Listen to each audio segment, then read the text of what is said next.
à dire qu'en réalité, cette Cour européenne des droits de l'homme a pris une jurisprudence extrêmement intrusive, qui prend le pas d'ailleurs sur les juridictions nationales et qui fait que dans beaucoup de domaines, nous avons été forcés de revoir nos législations dans un sens qui ne répond pas aux attentes de la population, parce que ces juges ne sont pas élus. Donc il y a notamment sur le sujet du terrorisme, sur le sujet migratoire, sur certaines questions éthiques, des vrais problèmes. Mais vous ne pensez pas que c'est un peu dangereux de se retirer d'une instance qui doit quand même, à la base, protéger les droits des personnes, des minorités, des réfugiés? C'est une sorte de punition collective quand même de retirer la France de cette cour.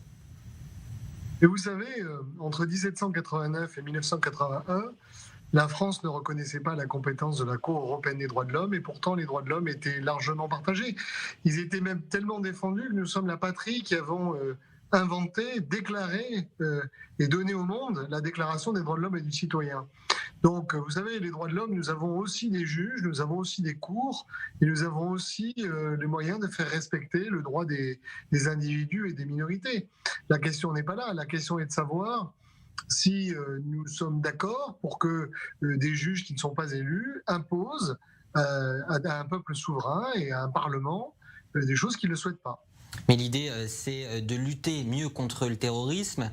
Le problème, c'est que les attentats, ils ne sont pas tous commis par des réfugiés, par des demandeurs d'asile, par des étrangers. Est-ce que vous ne pensez pas que c'est plutôt sur l'éducation qu'il faut travailler? Alors vous avez raison, de toute façon, d'abord, originellement, cette proposition de sortir, alors, soit d'enlever le recours individuel des personnes devant la CEDH, soit de dénoncer la compétence de la Cour, soit de sortir de la Cour, était liée en partie au terrorisme et à d'autres sujets. Puis vous avez également raison sur le fait que ça ne règle pas tous les problèmes. Loin de là, s'il suffisait de sortir de la CEDH pour régler le problème du terrorisme, malheureusement, ce serait facile. Donc effectivement, il y a une question d'éducation. Malheureusement, l'éducation, elle est aussi faite dans les familles. Bien que l'éducation nationale a beaucoup de mal si les familles tirent dans le sens inverse.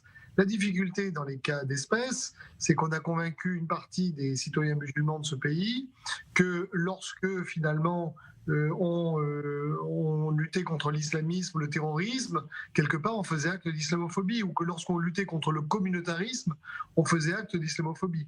Puis après, il y a des choses plus vives, plus difficiles à régler, qui est la relation au sacré, qui concerne d'ailleurs toutes les religions. La France est un pays qui s'est affranchi de la Merci. tutelle des religions.